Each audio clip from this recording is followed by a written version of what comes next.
समझते हैं ना।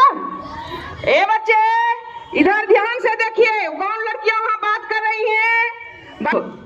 भूकंप का नाम सुने हैं? अच्छा बतलाइए तो भूकंप क्या है? हाँ क्या, बोलिए बोलिए। भूकंप से अगर बचना है तो नहीं, भूकंप में क्या होता है बोलिए। भूकंप में धरती हिलती है। हाँ धरती हिलती है। भूकंप में धरती हिलती है। क्या भूकंप कह के आती है, बता के आती है? No ma'am. कैसे आती है पकड़िए। पृथ्वी की गतिमान प्लेटें जब आपस में टकराती है तो एक भूकंप उत्पन्न होता है जिससे भूकंप आती है। पृथ्वी के जो अंदर जो प्लेट है वो आपस में तैरते रहती है और कभी कभी वो टकरा जाती है तैरने के क्रम में, तो उसके बाद धरती हिलती है और उसका हम लोग अनुभव करते हैं, वही भूकंप है। समझ रहे हैं ना? और इससे क्या होता है? जान माल की क्षति होती है। बोलिए। Yes ma'am. जान माल की खूब क्षति होती है ना? जान माल की खूब क्षति होती है। और इसके परिणाम स्वरूप और कुछ होता है। भूकंप के परिणाम स्वरूप बहुत कुछ होता है। जहाँ पर समुद्र होता है वहाँ पर पहाड़ बन जाते हैं, और जहाँ पहाड़ है वहाँ समुद्र भी बन जाती है। समझ रहे हैं ना? इस तरह का धरती में परिवर्तन भी होता है। ये जो हिमालय पहाड़ देख रहे हो, हिमालय पहाड़ जो भारत देश के उत्तर में है, वहाँ पहले समुद्र था, और देखो कि दुनिया का विशाल पहाड़ खड़ा है कि नहीं? ये किसका परिणाम है? ये भूकंप का ही परिणाम है। किसका परिणाम है? तुम लोग कभी कभी देखती होगी कि तुम्हारे घर में जब छोटा मोटा भूकंप आता है तो घर में दरार पड़ जाती है, दीवार पर पड़ती है कि नहीं? दरार पड़ती है, याद रखना। तुम लोग ध्यान से देखी होगी, कमजोर कमजोर मकान है उसमें बहुत सारे दरार पड़ते हैं। बहुत सारे मकान तो गिर जाते हैं, धरती में भी दरार पड़ जाती है, रोड पर दरार पड़ जाती है। अगर ज्यादा गति का भूकंप रहा तो रोड पर भी दरार पड़ती है, और मकान तो गिरते ही हैं और जान माल की खूब क्षति होती है। समझ रहे हैं ना? तो इससे कैसे बचना चाहिए? इससे कैसे बचना चाहिए? अगर आप विद्यालय आ रहे हैं, बच्चे ध्यान से सुनेंगे, बहुत महत्वपूर्ण बात है। तो भूकंप अगर आ जाए, धरती कांपने लगे, अनुभव हो, तो उस समय क्या करना चाहिए, कहाँ जाना चाहिए? कौन बताएगा? हाँ, खुले मैदान में जाना चाहिए और पेड़ के पास नहीं रहना चाहिए। हाँ बहुत अच्छा। खुले मैदान, खुले भूकंप के लिए सबसे अच्छा जगह है खुला मैदान। लेकिन भगदड़ नहीं मचाना है। अगर हम ऊपरी मंजिल पर हैं तो फिर सीढ़ी या लिफ्ट का इस्तेमाल हम नहीं करेंगे। जहाँ है हम वहीं रहेंगे। भगदड़ से ज्यादा खतरा है, याद रखना। ये नहीं कि भूकंप आया भागो भागो भागो। अगर लिफ्ट का हम कर रहे हैं तो उस समय लाइट चली जाती है। जब लाइट चली जाएगी तो हम लिफ्ट में फंसेंगे ना। इसीलिए लिफ्ट का इस्तेमाल तो करना ही नहीं है, और सीढ़ी से भी नहीं उतरना। कि अब सभी बच्चे उतर रहे हैं जल्दी जल्दी जल्दी, उसी में बच्चे गिरने लगते हैं, पड़ने लगते हैं, और वहाँ और खतरा बढ़ जाता है। इसीलिए भगदड़ नहीं मचाना है। तो क्या करना है? क्लासरूम में क्या करना है अगर भूकंप आ जाए? तो अगर आपके पास बैग है, बैग माथा पर लेकर के टेबल के नीचे या डेस्क के नीचे चले जाएंगे, नहीं तो कोना में चले जाएंगे। कहाँ चले जाएंगे? दीवार से सट करके कोना में, और सट करके पकड़ लेंगे। इसमें कहा गया है रुको, भूकंप में समझो, रुको, झुको और ढको, पकड़ो।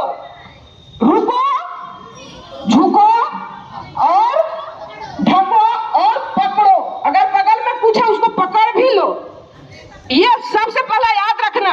रुक जाओ यानी दौड़ना नहीं है, दौड़ना नहीं है। और अपने को ढकना है। किस चीज से ढकना है? कोई ऐसा चीज हो कड़ा, जैसे कि बैग है। अगर घर में अगर आप हैं, भूकंप आ गया तो क्या करना है? चौकी के नीचे चला जाना है। कहाँ चला जाना है? चौकी, पलंग जो भी है उसके नीचे चले। तो ऊपर से अगर छत गिरेगा भी तो आपका बचाव हो जाएगा। अगर नहीं जा पा रहे तो जल्दी से तकिया लेकर के, अगर तकिया वगैरह है उसको लेकर के कोना में जाके दीवार से सट जाना है, पकड़ के, छुप के।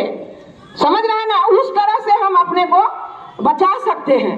हाँ, अगर विद्यालय में भूकंप आ जाए और पहले ही अगर संख्या हमको मालूम है विद्यालय में कि इतने बच्चे हैं, 500 बच्चे हैं विद्यालय में, और भूकंप अगर बच्चे ध्यान से सुनेंगे, भूकंप अगर समाप्त हो जाए तो क्या करना है? असेंबली फिर लगाना है। अभी ये क्या है? असेंबली है। ये क्या है? असेंबली मीन सभा, जिसमें सभी रहते हैं। सभा का अर्थ है कि विद्यालय के सभी मेंबर यहाँ रहते हैं। तो दोबारा असेंबली लगाइए और उसमें गिनती करिए कि इतने बच्चे उस समय थे, तो अभी उतने बच्चे हैं कि नहीं। अगर नहीं है तो फिर खोजबीन करिए कि कहीं वो बेहोश तो नहीं पड़े हैं, कहीं तो वो घायल तो नहीं है। समझ रहे हैं ना? उसको तुरंत असेंबली लगाना है भूकंप के बाद और गिनती करना है। हाँ, अगर भूकंप में हम फंस गए, दरार में कहीं चले गए या कोई मकान गिर गया, याद रखना, गिर गया मेरे शरीर के ऊपर में, धूल धूसरित हो गए और कोई हमारा सुध नहीं ले रहा है, हम वहां पर फंसे हुए हैं, तो उस समय आपको आवाज नहीं लगाना है। अगर आवाज लगाइएगा तो मुंह में जितना धूल है वो चला जाएगा। समझ रहे हैं ना? मुंह में धूल क्या हो जाएगा? चला जाएगा और आप खत्म हो जाइएगा, तब फेफड़ा में चला जाएगा वो धूल। हाँ, अगर कुछ चीज है तो खट खट करना है अगल बगल से हाथ से, ताकि कोई तो सुध ही लेगा हमको, यहाँ से कोई निकालेगा। समझ रहे हैं ना? खट खट कुछ करना है, लेकिन मुंह से सांस से आवाज नहीं लगाना है। तो उसके बाद क्या करना है? सबका कर्तव्य बनता है, विद्यालय परिवार का कर्तव्य बनता है। अगर इस तरह की घटना घटी है तो बच्चों को साफ सुथरा करके, नाक के पास से धूल धाल हटा करके, अगर कहीं फटा हुआ है तो पहला जो है उसका फर्स्ट एड करके और उनको हॉस्पिटल पहुंचाना है। क्या करना है? हाँ, ये नहीं कि छोड़ के भाग गए, ये काम नहीं करना है, मिलजुल के काम करना है, बचाना है। आपदा से क्या करना है? बचाना है। ऐसी घटना होती है, हो गया तो हो गया, मर गया तो मर गया, ये भाव नहीं होना चाहिए।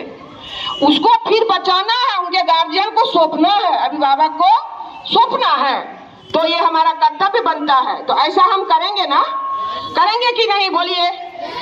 हाँ, तो घर में भी बोलिएगा ये सब बात जो विद्यालय में होती है, सुरक्षित शनिवार वाली बात, भूकंप से कैसे बचेंगे, अगर नहीं भी जानते हैं आपके अभिभावक वगैरह अगर अगल बगल के, तो वो जानेंगे। इससे हमें सुरक्षा मिलेगी और जान माल का खतरा भी नहीं होगा। तो कैसी लगी ये जानकारी? बहुत बहुत धन्यवाद भाई। चलिए।